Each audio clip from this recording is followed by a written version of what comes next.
2012, I've always worn a black beanie, a black shirt, and black pants. That's like always been my uniform. It actually started off as like a rebellion working in the food industry, I should say, because it's always white. And then you always have to put like some stupid hat on. And so, I learned how to cook in Portland, Oregon, which is like very free. And so beanies were cool in fine dining restaurants, right? So I started wearing it there. And then when I moved back to LA, I started working for really fancy restaurants. And like we had to wear like the fucking Ratatouille chef toques. I thought it was so dumb. And I remember like saying if I ever had my own business, like it would never, ever get to that point. Well, my dad's business was my first business, right? Like family business was always the first business. Learned a lot from my dad, mainly to hustle. My dad was like the biggest hustler, but he had like, his education was limited, so he had a ceiling. Like even when I started to get really good at his business, he started to pull back on teaching me things because he didn't want me to like follow directly in his footsteps. He thought that maybe if I did too good, that I wouldn't go to school, which he was right. We're about to re-up on more. Yeah, it's like black, custom black. I did it with Ebbets Field. I don't know if you're familiar with that brand. They're from Seattle. They make like old school style baseball hats. The ethos of like anything that we make here is quality, right? So like even if you buy a shirt, it's custom made for us. Even the tags are custom made for us. And when I was looking for a hat, I was like, dude, the hat has to be the highest quality because we're selling the highest quality meat. So if you're selling the highest quality meat, you can't sell like a mid shirt. Like you have to have the highest quality shirt. And if they're gonna be paying XYZ for a burger, then they're gonna happily pay XYZ for a t-shirt if it's made well. I mean, dude, there's like a runway, right? Like in any business or any type of project you do, you have to create the runway first, right? A lot of people like to you exhaust your means in the beginning and you don't have enough to last long, right? Like give longevity. Dude, so I started a streetwear brand in 2003. You know, everything that we did, we would do weird techniques to burn screens and stuff like that. And we wasted all of our money. And then when we hit Magic Show for the first time in 2005, people fell in love with our shit. They were like, dude, this is so sick. But then we didn't have enough money to fulfill all the orders.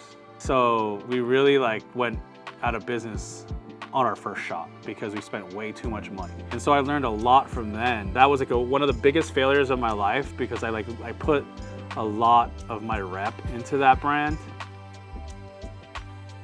Right out of college, I worked for a construction company and I did this streetwear brand called Brolic. Brolic was an East Coast term meaning solid and unbreakable, right? Like the Hulk.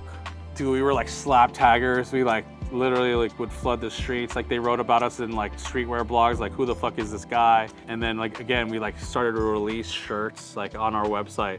It was brolic.la, which is gone now. And then it just started to get a buzz. Oh dude, no, unfortunately I rented a suite at the Trump Hotel and that's where we had our showcase. But it was the cheapest luxury suite on the Strip.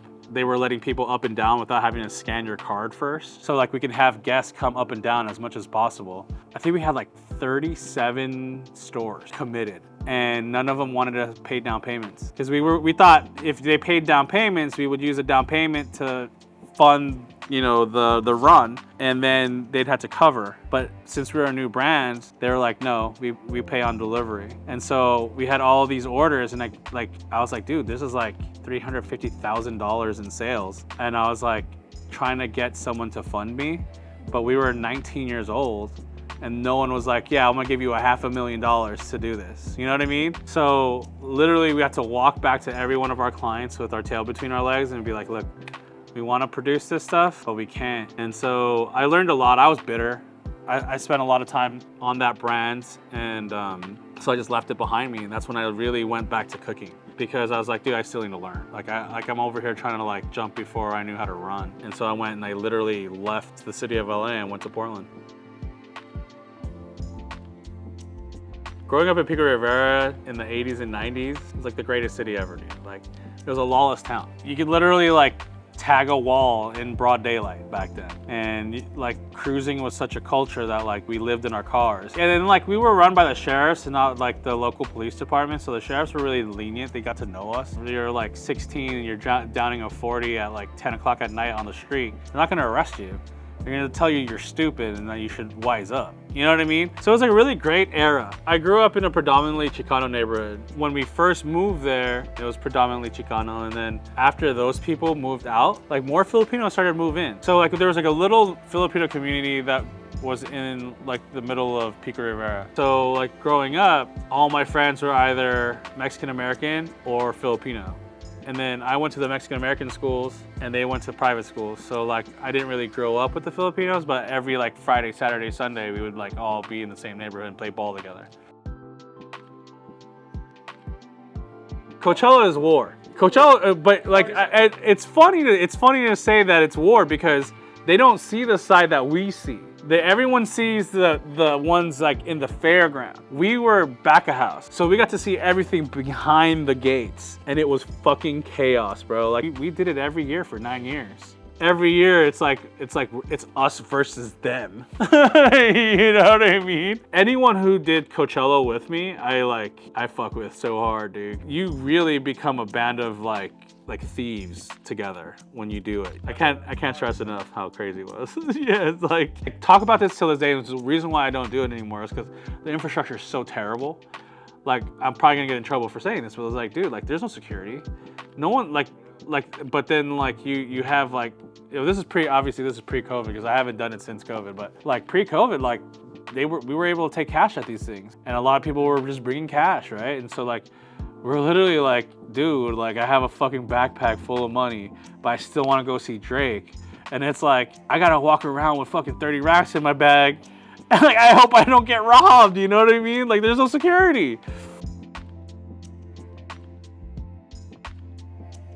Well, Amboy is like, for me, it's like what my grandma used to call me. Like, you know, I used to go to the Philippines a lot when I was a kid. My grandmother's like very religious person, so she would like describe me or call me Amboy to her friends, like, oh, like, don't speak to him in Tagalog, he's Amboy.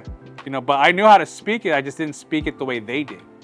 And I understood it, but you know, I mean, I think any person, any child of immigrants understands this, is that like, when you go back home to where they're from, it's like, you're not really like them, but you're still them. And so to distinguish us, they called us Amboy. And then when I went to culinary school, I started learning how to make French cuisine. I started mixing the French style with the Filipino food. And so like, that's when I started going, oh, Amboy is like my culinary DNA. Obviously couldn't jump off as Amboy in 2010 when I started Egg Slut. I wanted to do Filipino food, but then it wasn't that time. And so I knew how to do breakfast, which is a big Filipino meal, period. So I did egg sandwiches, I did rice bowls in the beginning, and Egg Slut took off. Now that I have a platform and people are listening to me and people are tasting my food, I'm like, well, now I'm gonna start making the food that means so much to me. And that's where you helped me pop that off, which was Filipino food with French style. We were sous vide. You know, we were doing a lot of high technique with Filipino food, and we were still wrapping it in banana leaves and butcher paper and still serving it the way they serve it lunch in the Philippines. And so like, it really became a real fruition thing.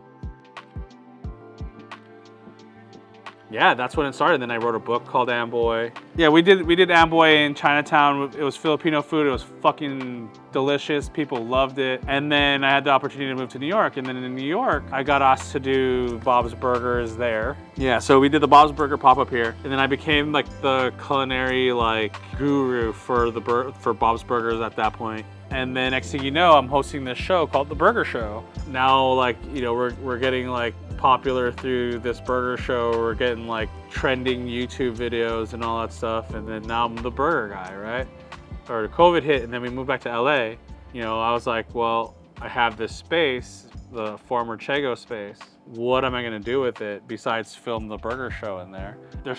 Meat started to run out in the supermarkets during quarantine, and eggs and any provision.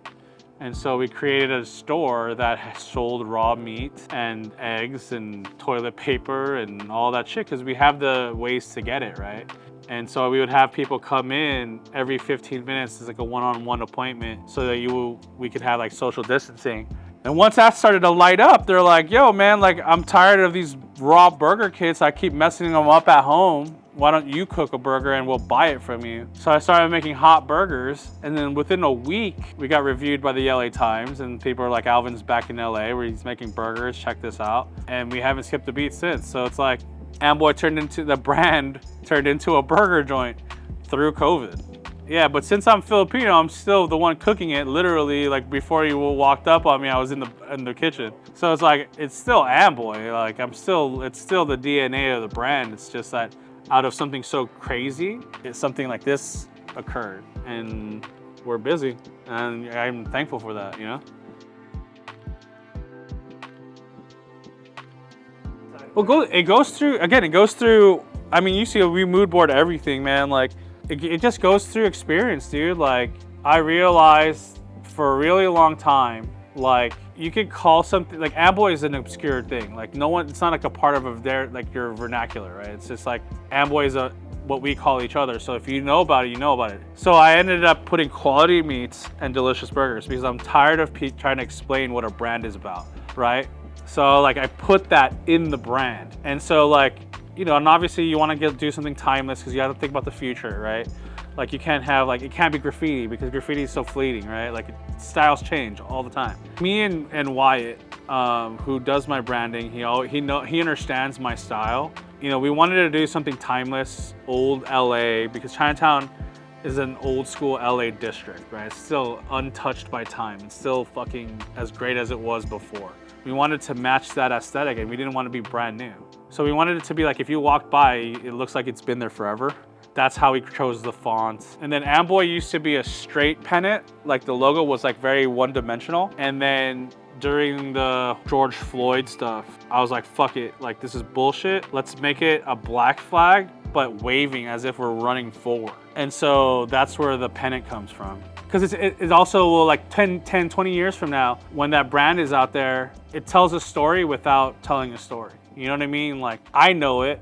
People who know about it know it. The reason why that flag is moving now and not just one-dimensional, you understand, like, this was made at a time where we were going through COVID. We were going through unjust shit. You know, our president was so fucked. You know what I mean? Like, it was just like we were going through all that, and that's the sign. You know, and then like maybe one day we make another brand that's like Amboy something else, and like the flag is something else, like a different color. That particular brand, that's why it looks that way. So blue originally was because like big Dodger fan, like I just thought it was like in LA, like it just blended into LA naturally. I always wanted to do something like that looked like a varsity style thing. And I remember going to visit Harvard, and like you would go around and like all the colleges had like their flag. And I was like, that shit's cool, man. Like, I want to do, like, my next brand has to look like that. And that's when I opened Amboy, the Filipino version, 2015. And so that's why that brand looks that way. But yeah, we used to rock that all the time. Like the blue flag was like our thing. Yeah, when it was time to do this, and we were like, nah,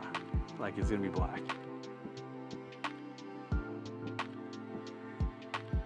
I mean, dude, look, to be honest with you, I could easily just do this for the rest of my life. Just be the burger guy in Chinatown. So that's an option.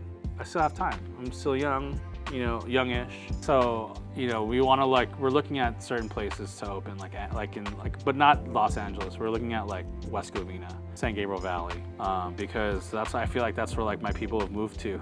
Like everyone that used to live downtown are like moving out. We have one in Topanga right now. The Valley, they come out, they represent.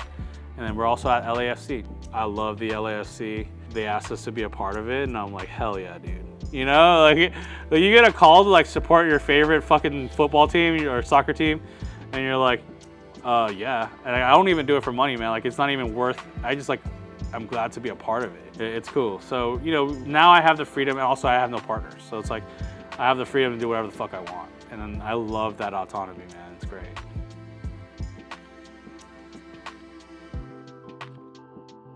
RTG, right? Ready to go, right? Like it's in the kitchen, everyone asks you like, oh, how long on something? So I learned it in Portland at this restaurant that I worked at called 1001. But it was run by a bunch of French chefs. You know, we had a bunch of young kids like me working there, and you know, we came up with like, you know, we just got tired of saying ready to go.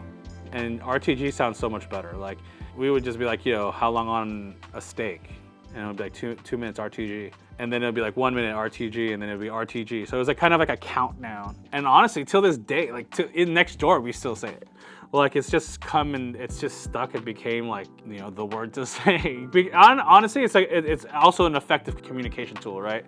Because like, you know, I hate when people go like, oh, I'll have it, give me a minute. No, like it's either ready to go or not. You know what I mean? So yeah, dude, it just stuck. I mean, we used to say it all the time. We use it so much, dude. It's like, it's literally become like a lifestyle.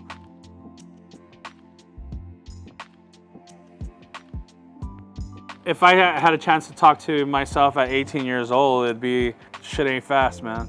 Take your time. When I was 18 years old, I was like, by 21, I'll be done with college. By 23, I'll make 100K. By 25, I'll have my first kid. By 30, I'll buy a house. I lived on that like everything should be planned out and fast. And I didn't stop and smell the roses. I like worked to live that American dream, right? When I should have been like, bro, embrace life. Literally like submerge yourself in the experience of life.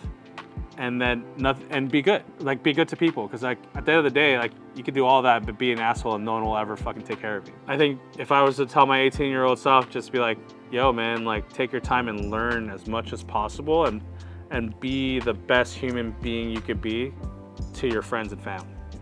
And nothing's wrong with failure, bro. Like I love it. I love being wrong sometimes, man, because then I grow from it. That's when I remember it most. And you know, a lot of people think that, oh, you're a chef, you can make anything. It's like, yeah, I can, but I also fuck shit up too. You know what I mean? Like, dude, failure's fun. I don't know what else to say. Failure is fun, dude. Like, cause at the end of the day, you wake up, you gotta do it over again. Like Kobe says that shit. You win, you wake up, you gotta do it over again. You lose, you wake up, you gotta do it over again. It is what it is, you know? Of course, dude. No, dude, I hope that was helpful.